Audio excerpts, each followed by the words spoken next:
تتفقون ان اللحم اذا كان ذايب ومبهر ومنكه كذا نكهته مرة حلوة مع رزيزات تجنن، يكون مرة لذيذ.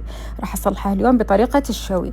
اخذت لحم من الذبايح كذا يكون كبير، وحطيت له تتبيلة زيت زيتون وصويا صوص وملح، ما كثرت عشان الصويا مالحة، وبصل بودرة كثير، فلفل اسود وكمون وكزبرة وكركم وبابريكا وشوية ملون طعام، وإذا احتجتي موية ضيفي. وتبلت فيها اللحم وفركته مرة مضبوط، وبالغت في الفرك. سويت فيه ثقوب وحطيت فيها ثوم أو ممكن ثوم وقرنفل. في الصينية حطيت بهارات حب والليمون عشان ما يسود وموية والشبك، وحطيت عليه اللحم وكتمته مرة مضبوط. تقريبا دخلت الفرن. هذا اللحم أخذ له ساعتين إلى ساعتين وربع، ممكن ياخذ أكثر حسب الحجم.